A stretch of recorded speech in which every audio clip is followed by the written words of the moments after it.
What's up, beautiful people? It's your boy Judeo, and I'm back again with a new video. Today we're going to be reacting to what it's like to be a billionaire in Russia. This is going to be my first time checking out this vibe, but I'm ready for it. Without wasting your time, let's get to it. Is pretty high up there on the list when it comes to wealth and equality. In fact, the top 500 wealthiest people in Russia control more wealth than the other 99.8% of the population. Let's find out what they're doing with their money. Russia depends on the export of oil and natural gas in order to earn money. In fact, most of Russia's billionaires have earned their money from extracting resources from the earth like oil and gas. Given how important this is to Russia's survival, industries like oil, natural gas, electricity, and more are under control by the federal government. After the Soviet Union dissolved in 1991, Russia had to figure out how it was going to survive without communism. The country now uses a market economy structure, meaning supply and demand run the show. This puts Russia at a disadvantage, especially when energy demands go down. When this happens, Russia's economy goes down with it. This might be why Russia's gross domestic product, or GDP, is only $1.5 trillion as of 2020. Only? There are countries with like $30 billion as the GDP. Ruble also took a hit and its worth declined. Given the massive size of Russia, this is pretty significant, especially since it's trailing behind much smaller countries that have higher GDP. Take Alexei Mordechov as an example, who's the richest Russian at the time this video was made. He has shares in Severstal, which is a publicly traded company in steel and mining. He also has shares in the privately held gold mining company Nordgold. Shares in both companies recovered from the 2020 pandemic. Mordechov was the CEO of Severstal for 19 years until he stepped down in 2015. He and his family are now worth $31.6 billion in 2021 at the time this video was produced, which is $12.3 billion more from 2020. Mordechov lives in Barvika in Moscow, which is a very wealthy neighborhood in the city. He owns not just one, but two yachts. The first yacht is named Lady M, and his second yacht is named Nord, which is worth about $500 million. Nord is about 143 meters long and can accommodate 24 guests with a crew of 40. Lady M is a Palmer Johnson 210 sports yacht and worth about $48 million. But traveling by boat isn't the only thing Mordechov is doing. Again, he owns not one, but two jets. The first is a Big flex. Bombardier Global 6000 private jet, which is worth about $60 million. The second is a Bombardier Global Express, which is worth between $11.4 to $14 million. Mordechov is definitely traveling in style. Coming in with a net worth of $29.8 billion at the time of making this video is Leonid Michelson. He is the founder and chairman of Novatek, a natural gas producer.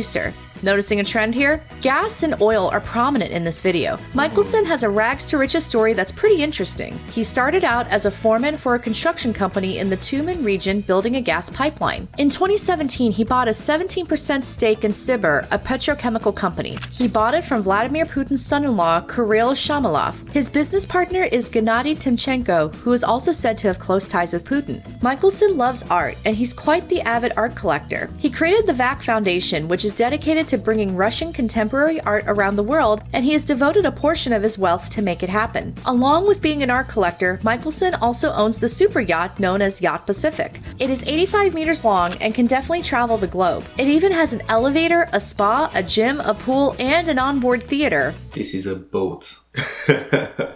All these things, man. I could leave here and won't go anywhere else. When he's not at his yacht, Michelson is probably relaxing at home in the Barvika neighborhood or even his $15 million beach house in Miami Beach. Well, it's a rumor anyway.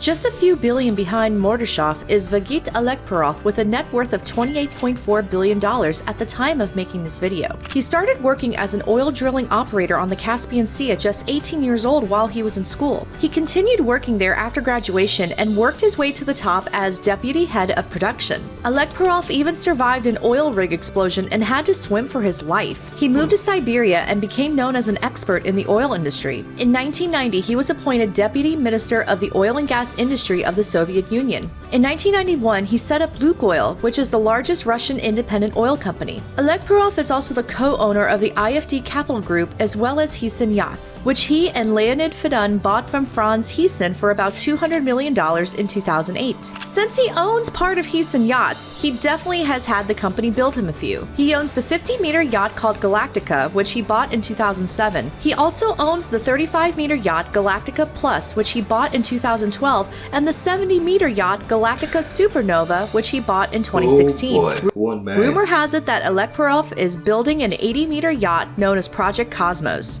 With so much cash flow coming in, Alexei can afford to own a few houses. He too lives in Barvica, and it's believed that he also owns a summer house in the Ukraine as well as Switzerland. Trailing behind Alexei is Vladimir Vladimiropotenin with a net worth of $27.5 billion at the time of making this video. This is another rags to riches story that is pretty inspiring. He got his start as an electrical fitter in a coal mine in Siberia and then ended up working as a steel worker in central Russia. Then he managed factories for a group of traders called Transworld Group, and they ended up dominating Russia's steel and aluminum exports. The group separated, and Vladimir got a majority stake in Novolipisk Steel, which is a publicly traded company. He is the chairman of the steel manufacturer and also owns a railway operator called First Cargo, as well as some ports and shipping companies. In 2011, it was reported that Vladimir bought a British estate called Park Place for nearly $230 million. The massive country house was built in Beautiful, man.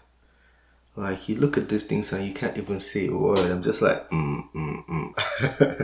I can't even say a word. One man has all this money. The 18th century in Oxfordshire in Britain. The home has about 200 acres in parklands, cottages, stables, a boathouse, and even monuments. Vladimir also owns a Scottish estate known as Aberkill Castle, which he bought in 2005 for about $9 million. The home has 5 reception rooms, a billiards room, and 13 bedrooms. See the details. Each with their own bathroom. Vladimir also owns a yacht named Sokrat, which is valued at around $15 million.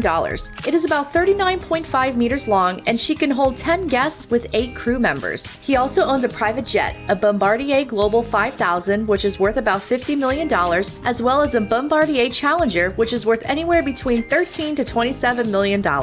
We have another Russian billionaire named Vladimir Vladimiropotenin. At the time of making this video, Potenin has a net worth I thought that was Putin. of about $27.2 billion, but he didn't get his wealth without some controversy. In 1993, he used his government contacts to confound Onexim Bank. Then, in 1995, he created loans for shares auctions, which allowed politically connected Russians to get control of state-owned companies by buying them below their market price. Many believe this was the start of Russia's oligarchy, which is a fancy way of saying that Russia is run by a small group of people who are rich and powerful. From 1996 to 1997, Potenin worked as the first deputy prime minister of the Russian Federation. These days, he owns a 35% stake in Nornickel, which is a palladium and nickel producer. He has stakes in the pharmaceutical company Petrovax Farm and the ski resort Rosa Couture. Potenin is spending his money in various ways. He has owned a few yachts in his life, like the luxury yacht called Anastasia, named after Potenin's daughter. She has a length of 78 meters and was built by the company Ocean Co. and worth $75 million.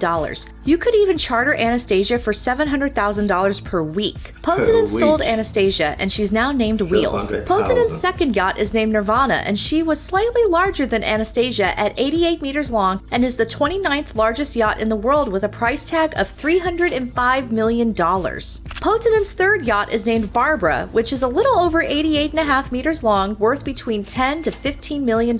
He later sold off that yacht as well. According to a few divorce records, it looks like Potenin owns real estate in London, Moscow, and the south of France, but he keeps his home life pretty private. Potenin also owns at least 2 jets, one being a Bombardier Global 5000 and a Bombardier Global 6000. The up-and-coming generations of Russia's future wealthy elite are going to have quite the different upbringing from their forefathers. When the Soviet Union collapsed, many Russian billionaires turned their sights to the West to maintain and grow their wealth. There's a startling amount of rich kids from Russian families who were Russian-born but raised in Britain. Many of these Russian rich kids were sent to British boarding schools as well. They are going to business school and getting ready to take over from their parents and grandparents, seeing so much potential in Russia's natural resource exports. Despite the ongoing pandemic, 2021 was a great year for the ultra-wealthy. The number of Russian billionaires increased from 99 to 117, bringing in a worth of $584 billion, which is up from $385 billion with the previous year. When supply is high and demand is low, Russia's billionaires don't seem to mind. Thanks for watching, and be sure to tune in for more amazing videos from the richest.